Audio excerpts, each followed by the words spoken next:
A week before my sister's wedding, I got a notification. My card was charged $9,800 for her reception. When I asked, she said, "You don't have a spouse or kids, might as well make yourself useful." Her bridesmaids laughed. I smiled and replied, "Then I hope you find me useless real soon."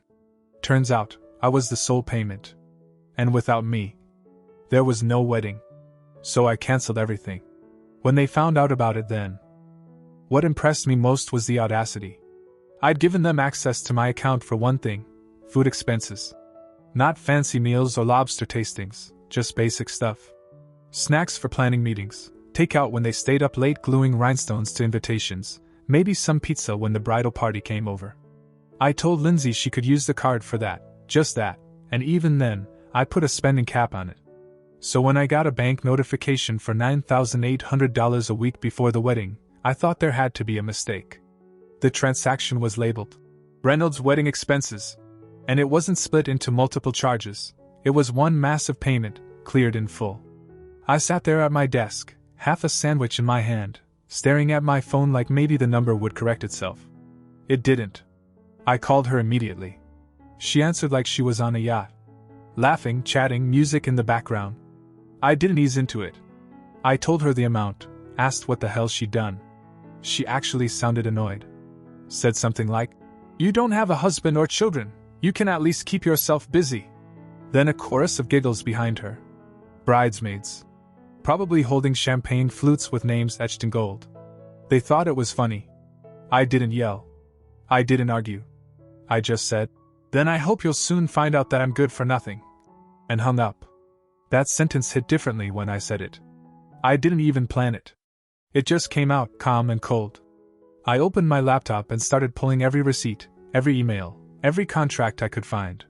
Turns out, this wasn't just a one-off. Over the last 3 months, they had slowly rerouted almost every major wedding expense through me. The venue contract? Signed by me. The photographer? My email. The caterer? Billed directly to my card. I even found a payment to a horse rental company. A horse. For some dramatic white horse entrance Lindsay wanted. Paid with my money. No one asked me? Not once. Apparently, Lindsay told the vendors I was overseeing the financials. That phrase again. She used it with confidence, like she had actual permission. But she didn't. I checked every line. They'd done it so carefully I almost admired the planning. A little here, a little there, nothing too noticeable until the final blow. They all assumed I'd take it. That I'd swallow the hit, just like I always did. Quiet, responsible Henry. The one who gets the phone calls when Dad's in the hospital but isn't invited to Thanksgiving. The one who doesn't argue, just shows up. Pays up. Shuts up. But something changed the second I saw that number. Not just because of the money, though that was bad enough, but because of how sure they were I wouldn't do anything. So I decided I would. And not quietly. Over the next 2 days I made a list. Not just of the vendors, but of every agreement they made using my name. I wasn't trying to get revenge. Not at first. I just wanted to understand how deep it went. But the deeper I looked, the clearer it became. I wasn't a helper. I wasn't supporting her. I was the wedding. Without me, there was no ceremony, no food, no band, no venue, no flowers. I had become the foundation of something no one even thought to thank me for. And now that I knew that, I wasn't going to let them get away with pretending I didn't matter. I started making calls. I started with the venue, mostly because it was the largest payment, and the one I knew would cause the biggest ripple. The manager picked up immediately. She even greeted me by name. Apparently I'd been such a pleasure to work with. Over email. That would have been funny if it wasn't so pathetic. Lindsay had been using my name for months and somehow pulled it off well enough that no one questioned it. I didn't yell. I didn't threaten. I just explained what happened. That I hadn't authorized a single charge, and that my sister had misused my financial information to book a wedding I didn't even want to attend. The manager paused, then asked me one question: was I the cardholder on file? I told her yes. She said, "Then you're within your rights to cancel. I'll initiate the process." Just like that. Apparently, there was a clause in the contract that allowed for partial refunds if the event was called off more than 72 hours in advance. We were right on the line. I got 60% back and requested all communications moving forward go through me, not Lindsay. Next up was the caterer. $5,400 for coastal fusion with locally sourced seafood, including vegan appetizers and signature cocktails named after the bride and groom. The head chef was pissed. He had just finished prepping the menu and had already turned down 2 other events for that date. I told him what I told the venue, my name, my card, my decision. He tried to talk me out of it, even offered to cut a deal. I didn't budge. I didn't owe anyone a compromise. Then came the photographer, who had flown in from Oregon, the florist who was storing $3,000 worth of custom arrangements, the furniture rental company that had delivered vintage couches for the reception lounge, and even the horse guy. Yes, there was a horse involved. For a fairy tale moment, Lindsay planned to post in real time on Instagram. Each cancellation was like pulling out a beam from a structure they thought was unshakable. And every time I heard, "But Lindsay said," or, "She told us," I shut it down with the same sentence. She never had my permission. Over the course of 2 days, I unraveled the entire wedding. By the time I was done, I had nearly $18,000 back in my account.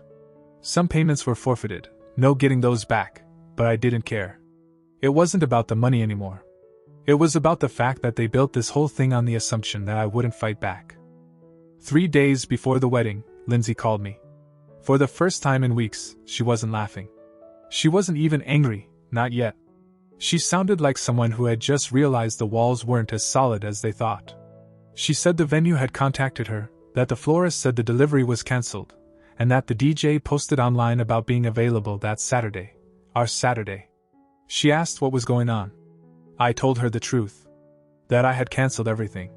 That every contract with my name on it was terminated, and every vendor who billed my card had been notified. That she and her fiancé were free to rebook anything they wanted, just not with my money. Silence. Then, finally, she lost it. She called me selfish. A traitor. Said I was ruining her life. She actually said those words. I let her talk, didn't interrupt. When she was done, I said this wasn't revenge. This was me drawing a line after years of pretending it didn't matter when they stepped over it. She said I was pathetic for doing it right before the wedding. That no one would have time to fix anything. That people were flying in. That this was a disaster. I told her to try fixing it then. Try rebooking a venue with 3 days' notice. Try finding a replacement florist, a band, tables, chairs, everything. Try paying for it without rerouting the bill to the brother she likes to forget about until it's time to collect. She didn't respond. She hung up. That night, the family group chat blew up. First came Mom. Then Aunt Sarah. Then my cousin, the one who's always up Lindsay's ass because she thinks kissing it will get her a spot in the inner circle. They said I had humiliated her. That I was cruel.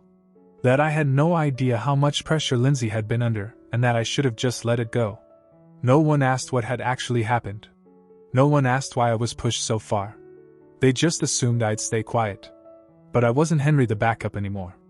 I was Henry the problem. And they hated it. I knew they wouldn't stop there. And I was right. Because what they did next? That's when things stopped being about money, and turned into something uglier. The morning after the group chat meltdown, I got a call from my bank's fraud department.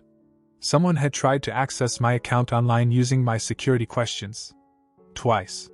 Both attempts failed, but the alert was enough to make my stomach flip. I changed every password I had. Set up 2-factor authentication. Froze my credit, just in case. I didn't want to believe someone from my family would actually try to get into my account, but the timing was too perfect to ignore.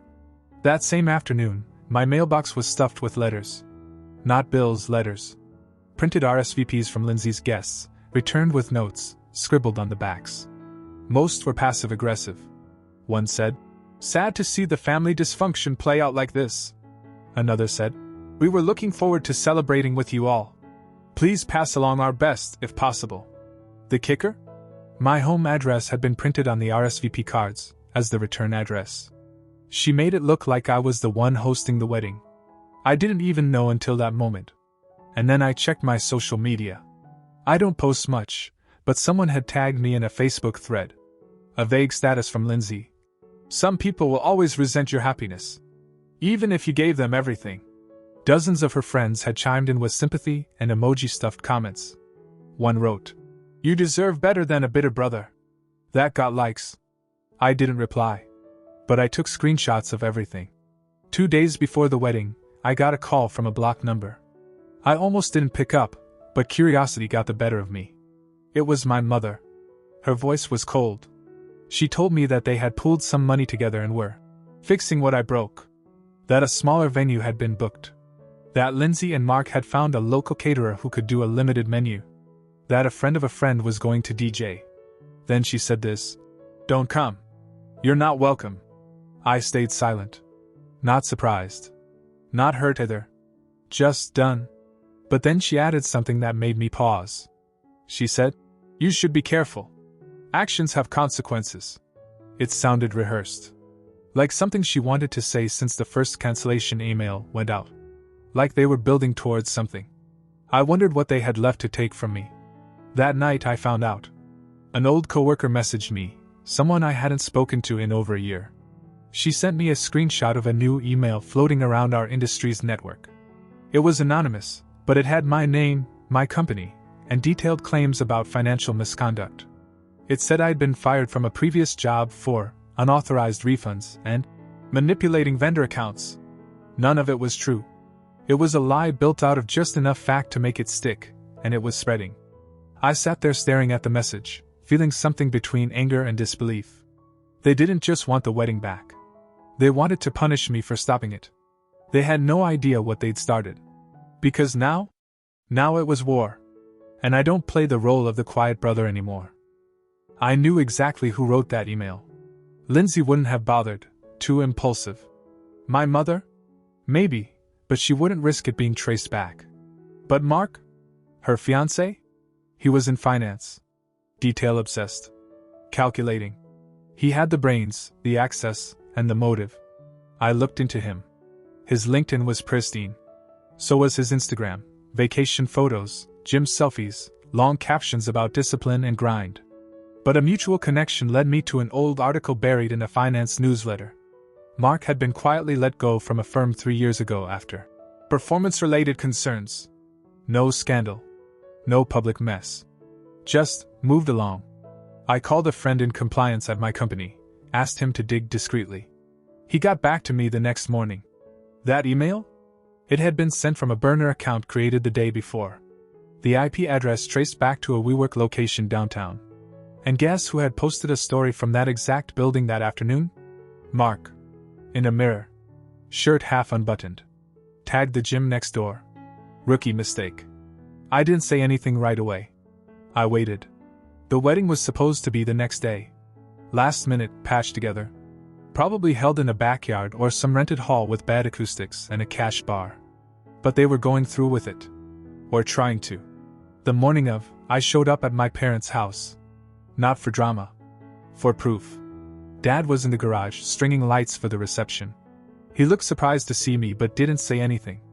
Inside, the place was chaos. Dresses hanging on door frames, hair curlers plugged into every outlet, people I didn't know carrying boxes of table decor. I asked to talk to Lindsay? Alone. She refused. So I pulled out my phone and played the voicemail her mother-in-law had accidentally left me the night before. A pocket dial, maybe? But it caught everything, her voice saying, "If that idiot Henry opens his mouth, Mark's ready to bury him. He already sent that email out. No one will hire him again after this." Lindsay turned white. I asked her once, was it true? She didn't deny it. She just stared at me like she had no idea who I was anymore. Like maybe, just maybe, she realized this wasn't the same brother who used to show up and fix everything in silence.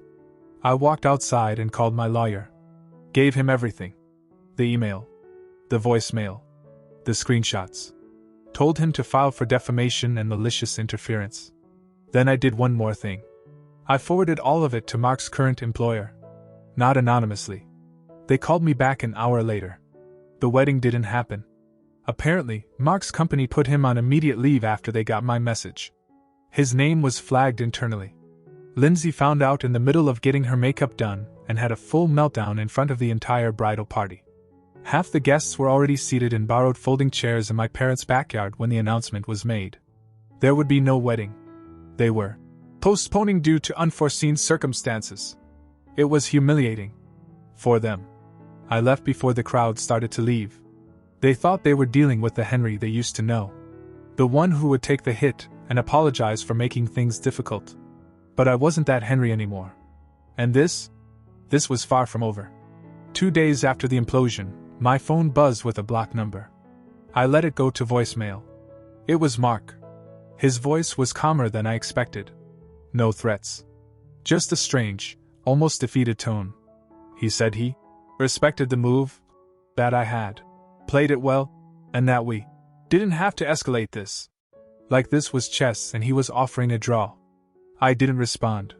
That night, I got a message on LinkedIn. From someone named Rachel. No photo. Just a first name. The message read, "You don't know me, but I was engaged to Mark 3 years ago. Found your story. There's more you should know." I froze. We went back and forth a bit. Rachel told me she had almost married Mark before Lindsay. She ended it after finding out he'd taken out a loan in her name without telling her. He'd paid it back before she could press charges, and convinced her to stay quiet, said it was a misunderstanding. She still had the emails. Screenshots. She even had a photo of a forged signature he used on a lease. I asked why she was telling me now. She said she saw Lindsay's name in the background of a photo someone posted from the backyard mess of a wedding. That she recognized her from years ago. Mark had been dating her before their engagement ended. Overlapped by about 6 months, apparently. That was the twist no one saw coming. Lindsay didn't steal him from someone else. She was the someone else. I called my lawyer again. We compiled everything. The email he sent about me, the fraudulent loan from his past, and now this overlapping relationship timeline, all of it pointed to a pattern. My lawyer told me what I already knew: Mark was dangerous. Not in a movie villain way, but the kind that hides behind nice clothes, expensive watches, and people like my sister who mistake control for stability. The next day, I sent a cease and desist to both him and Lindsay. Any attempt to contact me again would result in full legal action. It felt good. Clean. Final. And then the real surprise came. My dad showed up at my place that night. No call. No warning. Just knocked on the door holding a box of old photos. I hadn't spoken to him one-on-one in years. He never took sides. He just kept his head down and went along with whatever Mom said. We sat down at my kitchen table. He didn't say much at first. Just pulled out a picture of me and Lindsay as kids, sitting on the porch, her in a tiara, me holding her plastic bouquet. He looked at it for a while, then said, "I should have stopped it a long time ago. We used you up." I didn't know what to say. He told me he had cancelled his retirement party, one that Lindsay and Mom had been planning, because he didn't want to pretend everything was normal anymore. That he was done playing along. That he'd offered to help Lindsay with the wedding costs when it was first announced, but she told him not to worry. "Henry's got it." He said he hadn't slept right since. Then he did something I never expected. He handed me a check. It wasn't everything I lost, but it was a lot. More than I thought he had. He said he knew it didn't fix anything. That it wasn't about money. But he wanted to make it right, at least in the small way he still could. And for the first time in all this, I believed someone meant it. But just as I started to feel like the dust was settling, something happened that spun it all back into chaos. Lindsay disappeared. No posts. No texts. Her phone off. Mark was posting cryptic stories, quotes about loyalty and betrayal. My mom started calling everyone, panicked. Saying she wasn't answering the door. That she'd left a note. By the time my mother showed up at my apartment, red-eyed, clutching her phone like it might scream out answers, the group chat had already started spinning wild theories. Lindsay had left a note, but no one would tell me exactly what it said. Just that it was concerning. That word again. Always dancing around the edge of reality. Mom said Lindsay was gone. No one had seen her since the night before. Mark claimed he didn't know where she was, but I didn't buy that for a second. He was too composed. Too performative in his worry. Posting vague stories on Instagram like, "Some things aren't worth the fight. All smoke, no fire." Then I got an email. Not a message. An actual email. From Lindsay. Subject: "I took what was mine." That was it. No greeting. No explanation. Just a one-liner that made the hairs on the back of my neck stand up. I called my bank. I already had extra protections in place since the last stunt, but I wanted to be sure. Everything looked untouched. It wasn't until I logged into the shared drive where I kept personal documents, old tax files, scanned birth certificates, copies of IDs, that I noticed something strange. A folder was missing. One labeled, Legal, Henry. Inside that folder had been all kinds of sensitive documents. Things I never thought anyone would want, my SSN scans, an old digital copy of my birth certificate, even a power of attorney form I had helped draft for a friend years ago and accidentally saved in the wrong place. I checked the logs. Someone had accessed the folder at 2:42 a.m., downloaded it, then deleted it. It hit me fast, not what she'd taken, but what she could do with it. Lindsay wasn't just running. She was setting something up. I called the police. They couldn't do much without a specific crime to report, but they took my statement. I made another call to my lawyer. He said it wasn't just identity theft I needed to worry about. If she opened accounts in my name or filed anything official pretending to be me, it could spiral quickly. While he worked on filing a fraud alert across multiple platforms, I started reaching out to every financial institution I'd ever had contact with.